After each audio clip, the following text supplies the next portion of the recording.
Hi guys, welcome to Nduku Mwende channel and kindly guys subscribe. So we are welcoming you to the pilot episode of Let's Talk with Nduku Mwende, and here we are. We said finally it's not one day, it's day one, and I'm here with my guest today, who is my mom, by the way. We are here to have conversations, we are here to enjoy, we are here to talk. So, and before we start, by the way, mkumbuke subscribe. So my guest today has had experiences, and we are here. Hatuna mtu professional, but we learn from experiences, and she's going to share with us all those experiences she's had, because our talk today will be about marriage, and she's been in for marriage for about 30 years, I guess. Yes, 30 years this year. And here she is. I'm welcoming you, ma'am. Say hi to them. Hi there. Yes, this is my mom, guys. So I think I want to start by asking you, ma'am. The first question is, because marriage is a very wide topic, and the first question is, ma'am, what do you think is the importance of marriage? Because I believe when we understand the importance of marriage, I think tutakuwa na idea why we are getting ourselves into marriage, because people out here, kuna 3 types of people who are getting married. Kuna mtu who is marrying for the sake of the status, mtu tu change status yake from single to maybe married. There are people who are marrying because they want to feel worth, wanataka kuwa na mtu wanaweza rule. Yes, they are men who are like that.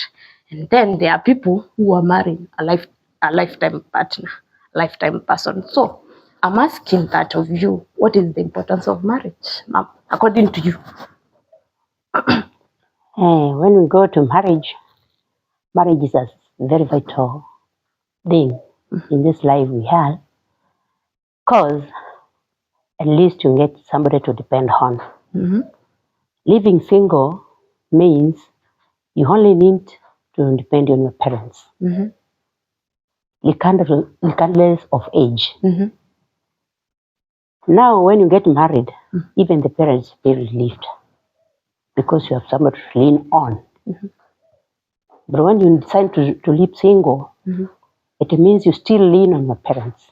Even if you have those big amounts of money, you get rich, you get what, you have to lean on your parents. There is always a day when you are not able. Saying you are not able is when you are sick, you are on the bed. Sometimes you may not be sick. You are expected. You need somebody close to you. It means you need your mom close to you, and that mom is also needed by the husband. Yes, down there. And so, ma'am, I'm asking again. So would you encourage your kids, maybe, do you know you are talking about maybe mtu ata depend on another person, because sasa uko na husband and now you have the daughter to take care of, because she decided she is not going to get married. So is that the real reason you would advise your kids to get married, because sasa unataka kuondole the za mzigo here? Exactly. That's a point. One of them. But still, you need somebody to love you. And as the Bible says, God created man. The first to be created was a man. Yes. On this world. And when God created man, he found that this man is not compatible alone. Yes. God also created animals and the other things on the world. Yes.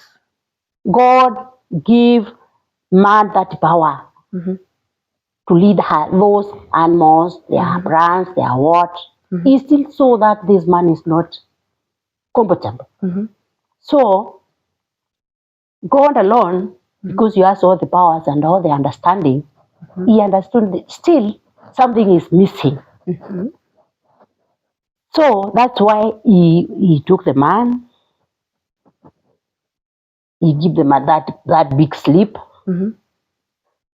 He snatched a lip from the man, and from that lip, he created a woman. And when the man woke up, he was very happy. And he has been there with the animals, with the whole jungle. He was not happy. And he was not happy. The man was very happy. And he said this one. These are the bones of my bones, and these are the meat of, these are the flesh of my flesh. Yes. Amen. So, apart from those responsibilities, God created us to be together. You'll be close to a man. You'll be close to a woman, and you feel more comfortable with that partner there. And you take all the responsibilities of a woman, and he takes all the responsibilities of a man. So when you're alone, it means you want to take the both responsibilities. Of which can you? You can't. Yes. You can't, exactly. But you are pretending to be, that we can, and you can't. And my dear, women are sent to live single. And the question is, and where are you getting children from? And you are single. So mom, you still have somebody somewhere by the doors. But status, these ones just changed. They have not changed. Because you have not decided yet. Yes. But if you are living there with a man and you have been there with that man for 20 years, it means still you can live with that man. Yes, that man has seen something good in you, but still you don't accept that. Yes. The lady is not yet decided. He feels that she can live alone, and there is no life that you can live alone without a man. You cannot live without the other. Let me guarantee you, my daughter, you cannot live without a man if you are a woman, and a man cannot live without a lady.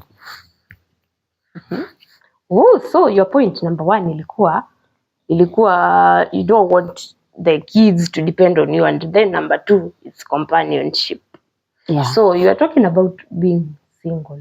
And mom, it seems like you don't want anybody to be single. What? I don't advise that. You don't advise that? I don't advise not that. A very big advocate for that anyway. So you've stated your prime importance is companionship, and you don't want your kids to depend on you, mom. Hakuna importance ingine ya marriage.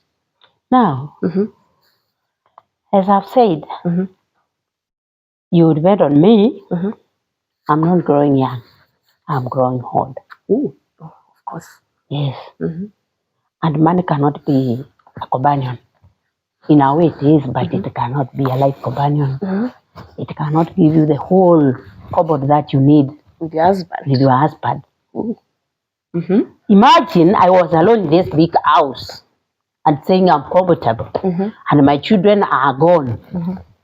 Now you'd be alone by the way. I would be alone for now. I still, as women say, when men die, well, for example, when a husband dies and leaves the woman alone, you hear a lady say, a woman say, now, because I've been left alone, I've been left with God, because he is the husband of the widowers. And they are the widows. Back in a yes. And one of the fine days, unaona ule Yesu amejitwika towel kwa kiuno, anapika brush, unashangaa ule Yesu ameachwa kwa hii mboma ni ushu.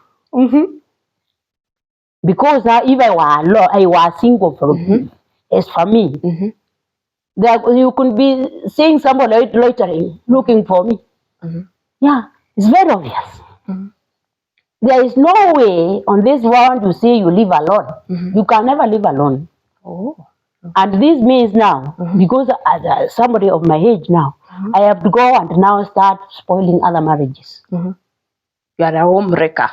Yes, band snatcher.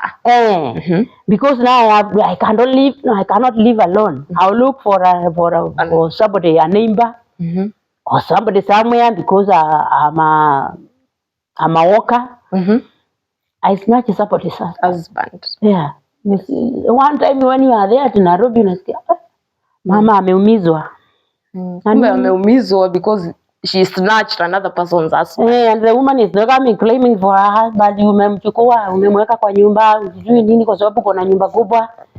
Hata utembei town vizuri juu uko na woga ya huyo. Somebody. Yes. But now I work with a lot of confidence. And that's the behavior of husband snatchers, even those who are married who are snatching other women's husband. They don't work with confidence. Whenever they see now, let me give you an example. My shop is here, another is there, another. When a woman is working and she has snatched my husband, akifika karibu na ile duka yangu, she is uneasy. Yes, very uneasy. Very uneasy. Because she knows she is not on the right track. Yes, kinaweza kuramba anytime. Anytime. Yeah. So, mom, hiyo ndio imekuwa theme of your marriage because now see you are turning 30 years in marriage because you married back there in 1983, right? 1993, if I'm not wrong. You're turning 30 years this December. Hiyo ndio imekuwa the theme of your marriage. Maybe companionship. Have you guys mmekuwa mko sawa? Mahali mmefika. Exactly, that was my aim to get married. Yes. Because I think I first aid as a lady. But then I felt that this is not enough. I need somebody. And then after married, the life continued as the other marriages are moving. And we are okay. My partner, we are okay. Because you cannot live like angels. Yes. There are ups and downs there. Oh, of course. And you need to kanyanga the other one mkuu, you are on the long track. Anastuka. Anakuja mnaenda safari naendelea. And that's the meaning. And the best thing and this word is to get a man who will listen to you. Because when we are together, lazima ukanyange mkumbaya saa yote, saa zingine sio saa yote, saa zingine. You are moving on the track, unajipata umekanyanga kando, and especially men. So mom, you are trying to say women are very good. Sisi hatupotezangi njia. We don't. It depends. It individuals. And I ask you, my daughter, when it's the time you think of getting married, ask you want to give your husband who can listen to you. That's a very important in the marriage. Somebody who can listen to you. Because some things you may look at them and unaona vile hao anakaa singependa kukaa hivi. But kile kitu cha muhimu sana when you are two. Kusikizana na mtu akikanyanga kando ukimwambia anarudi. So mom.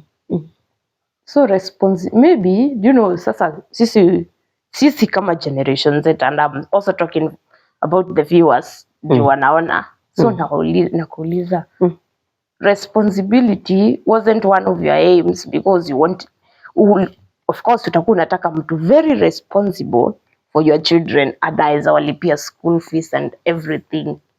Ako hapo because kama kuna event fulani ya shule, so as I said, whenever you want to get married, either may it be a man or a lady, always ask God to give you a good partner, and I'll insist on that. Because when God created a man, and also out of that man, he created a woman, he gave them responsibilities. Yes. This your line and this your line. That's why when you ask God, he'll give you somebody who knows his or her lane. Sio mtu ati anakuja anaketi mimi kama ni mwanamke nafanyiwa kazi naketi. Anangoja tu. Kazi yake ni kuosha hii nyumba. Nyumba ni vizuri ikiwa safi. Ni vizuri. Lakini sio saa yote kwa nyumba.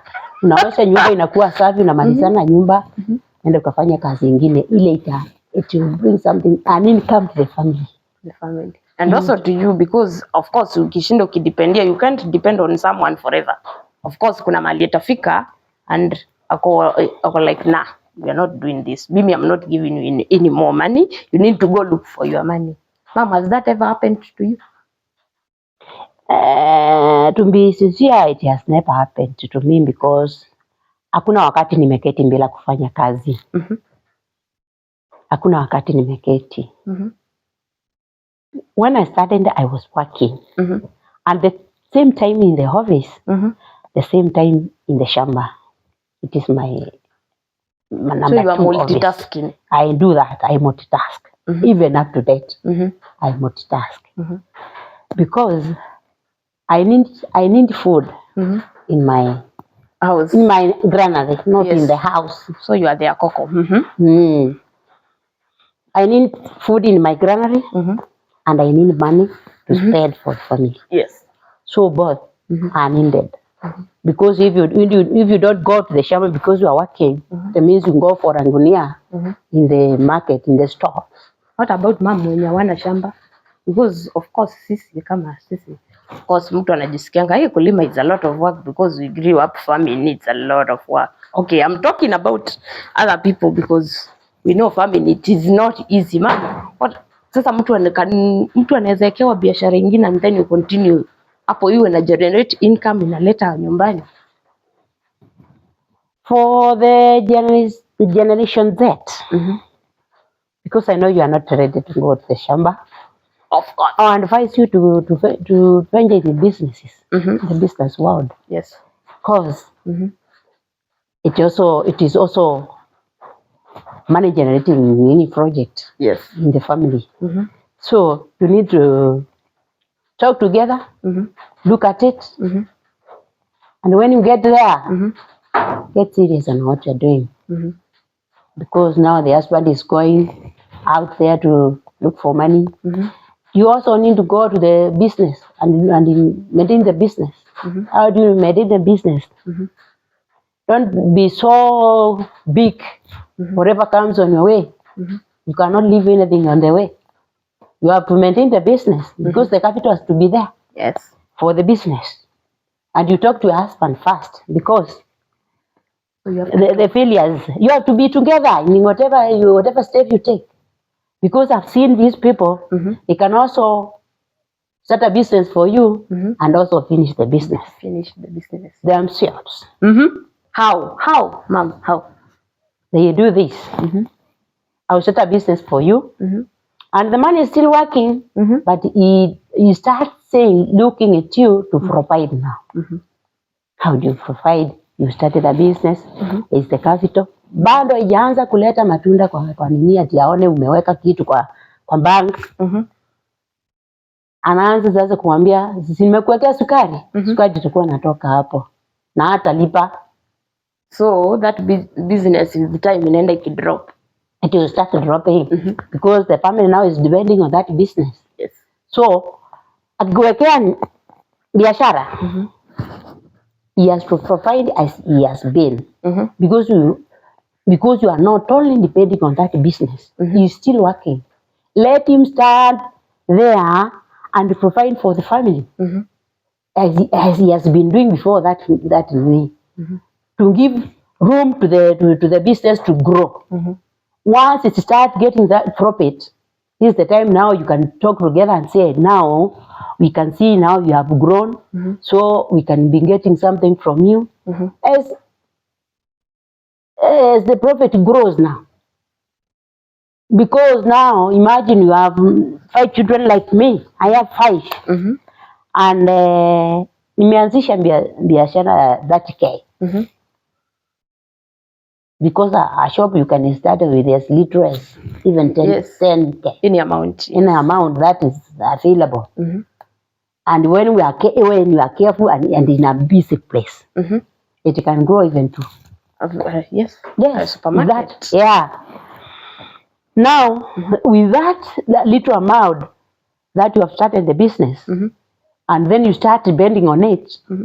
How do you expect to for a month to go for 5K from that shop, and still you expect the business to grow? It is not possible. So you have to come to an agreement with your partner that we start this business, and before the business grows, you have to be providing for the family, so that we can see whether I'm a failure or it's a business. Yes. So, ma'am, you are advocating for women to be financially independent. Exactly. Not. I don't mean independent. It's not exactly independent, but they also need to be also providers for the family. So hatufai kuachia majukumu to the men. No. But ma'am, men were meant to be the head of the family. They are supposed to family yao ndo anafaa ku provide for the family. Yes, but it depends. Because he might not be getting that big salary. He might not be getting that big salary, but you know how much he gets. Because you have to also to know how he is spending that money. How he is spending that money. Because it doesn't mean when you go to the business, now you stop providing. And that money now, where is it going? Is it in the bank? Where is this money going? Because sasa ilikuwa ina provide family, and now we have put up a business. Sasa we are not providing for the family anymore, so wanafaa to give account to where the money is going. Yes, you are supposed to be knowing where this money is going. You don't leave the money to be, because at the end of it you find somebody is eating that money behind you. Men are creepy. Yeah, that was what I also advise women and the young ladies and those ladies who are married. You also need to know the expenses of that account, because you don't need to leave the account alone. Because if you leave the man alone and the account, you look for somebody to eat that money. Men do not live with money. Make him busy. Hiyo pesa iwe inatumika hapa kwa nyumbani kwako. Men do not live with money. Even when they live with the money, they look for people to eat that money. To eat that money. Yeah. What? Yes. Okay. So, ma'am, sasa nikuulize. Sasa, is that the key importance of men marrying women? And okay, marriage, because sasa umetuambia financially, women, please, mama ametuambia hapa, please have something of your own. Mama, and somewhere was saying, before you date, because of course dating is inaelekea kwa marriage, you are supposed to talk about finances. How am I going to manage these finances? Mnafaa kuongelea hizo vitu zote pale beginning, ndio mkiingia kwa marriage mkuwe you have already talked and you know how to handle all these things. Mom, sasa okay, we are talking about it because maybe even ndio tunaambiwa sasa. I don't know kama mlikuwa mnaambiwa hivyo kwenu kitambo. Tunaambiwa in dating period, talk about finances in marriage, how you are going to manage those finances. Maybe kwenu ilikuwa hivyo, I don't know. At our times, it never used to be that. Because our parents were people who never knew whether even women can work. And their men even they were not working. So women, that time women walikuwa kama kitu tu ya wealth, a source of wealth. Yes, to their parents. And kama ni mwanamke, now I'm talking to their parents, but now to their upcoming generation. Yes. Women were, by then were seen as they are people who are there to just to handle the family, the family now. Yes. Unaingia kwa nyumba vile umeletwa, unajua walikuwa nakururua tu analetwa.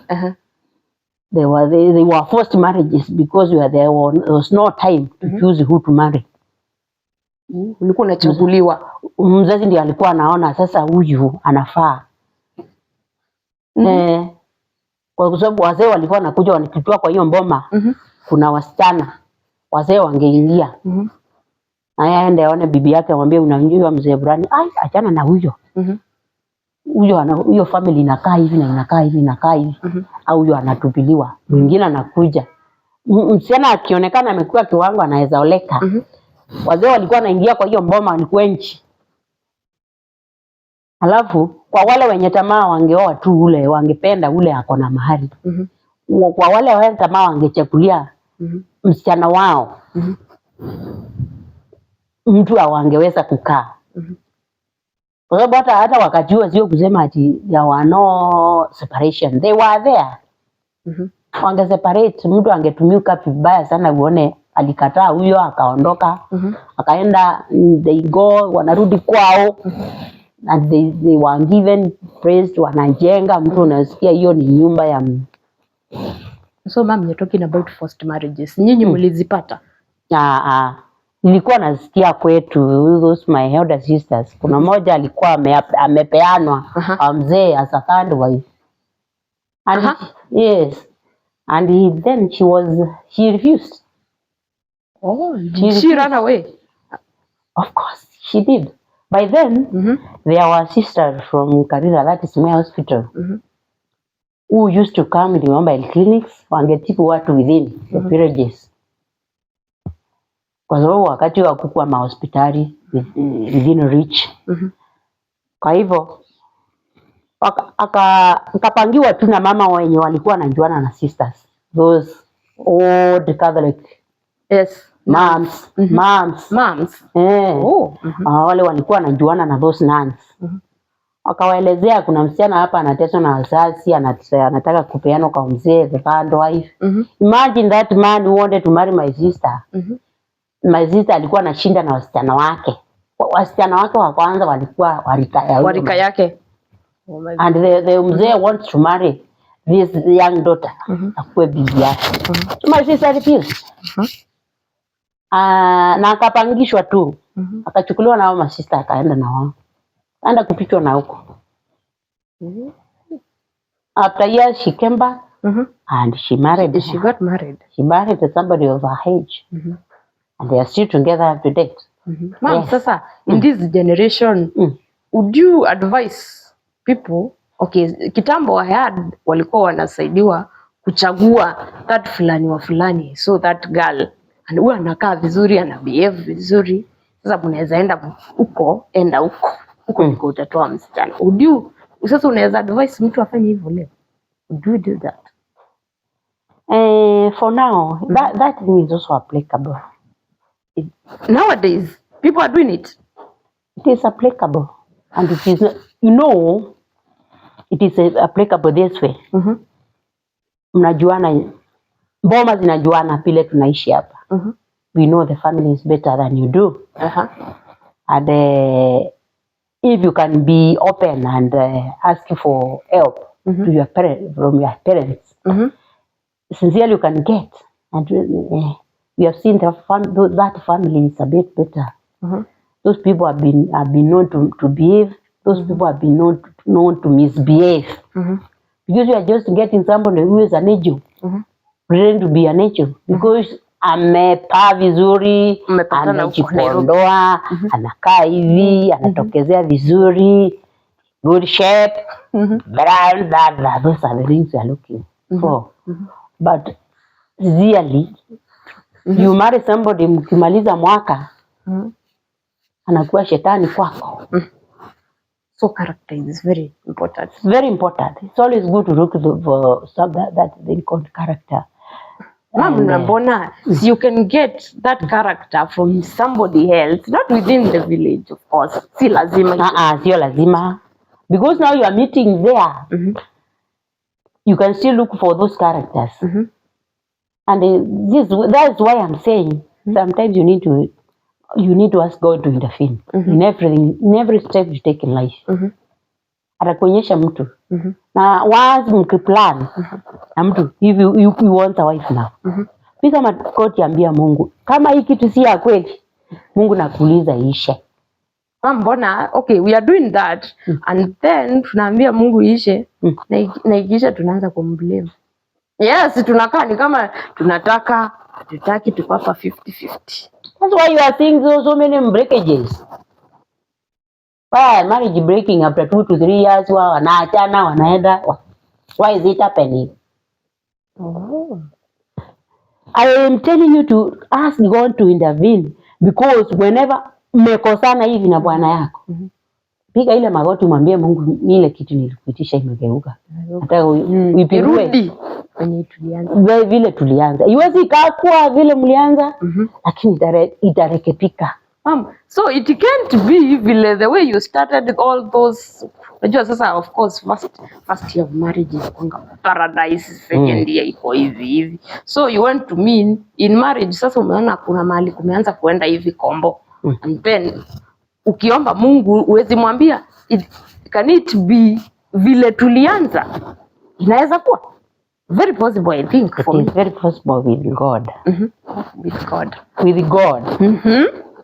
But what you need to know is, binadamu ni binadamu na hawezi kuwa Mungu. That's why I'm telling you. And you are not marrying an angel. Ooh, very important. You are not marrying an angel. And my dear, all whatever you have gone through is still in your mind. You try to laugh it off, it doesn't disappear. So unaona mnakosana, unakumbuka amenifanya. Why is he doing this to me? Unalia, unapiga makoti. Mpaka unasikia roho imetulia kabisa. Ndio nakwambia itamu. Haiwezi karudi pale, lakini in your mind, with that comfort and peace of mind, unaona kila kitu inaendelea vizuri. Na unasikia umemsamehe kabisa. Yes. So because the key important, leo tulikuwa tunaongelea importance of marriage. Ma'am, there are people, I wanted to ask you this question. There are people, okay, who are married because kuna mtu anataka status. Or kuchange to status. From single to be married. Alafu sasa akisha ameatanisha bibi. Hivyo tu. Bibi is just there. She's the one when you take care of the whole family. Of course, waliitwa na Stella Mengele, the Matelemias. So, hiyo kitu. But yeah, that is Bora Eric. Oh, not Stella Mengele. Oh, sorry. That is Bora Eric. So, sasa, okay, tunaongelea key importance. Sorry na key importance of marriage. Ma'am, people wao wenye wanaoana for status, unaweza waambia jina? Because of course ma'am, kuna ile pressure umepewa. Kuna wazazi nowadays I've had wazazi are forcing their children to get married or to marry. Sasa unaona sasa, of course umeforciwa ma'am, utaoa because of status. Unataka kuchange, at least hata unataka kufurahisha wazazi. Hiyo sasa it's not the best, and I advise those parents to leave their children to do it according to their will. Because now even if let me use nijitumia mwenyewe. Hapa sana. Sasa unaona mtu amefikia anaweza oa. Unajua hiyo ni maono yako. Na yeye angekuwa tayari. Sasa utamlazimu. Jiite mtu muongee pamoja. Don't force your daughter or your son to marry. Mnaongea pamoja na ukamwambia I'm not ready. Uwe unampea reasons zako, anakupea zake. Alafu hiyo inaisha, namaliza hapo. But sio ati nafikiria sasa Molly must marry. Sijui anangoja nini. Kuja hapa kijana, kwa nini unjawa? Unampea pressure. Pressure, nataka wajukuu. Mpaka naoa wakati hajakuwa tayari. Sababu hata labda kuna mtoto ako pahali wake. Sasa anaenda na pepana. Yao. Ninaachiwa. Mzigo imekuwa yako. Because you will force. You are forced. Ni vizuri sana kuacha mtoto aoe wakati wake, kwa sababu anasikia sasa now I can. Yes, naweza oa sasa. Na what does kuoa mean? Kuchukua mtoto wa mwenyewe kukaa na yeye and to provide for her. Vizuri. To provide for her and those who are coming after that. Yes. Niko tayari kuwasimamia. Sasa mtu anakaa vizuri, anasikia sasa niko sawa sasa naweza simama na mtu na akiniambia hakuna nini nashughulika. Lakini hiyo sasa unajua nikimlazima ataniletea bibi hapa naende. Na wakati wake ukifika ataoa because of course ulimlazimisha. Nilimlazimisha to marry. Oh. Yes. Oh, that was it. I think we are going to end it at this point. Kindly subscribe, and ladies and gentlemen, that was my mom. Till next time.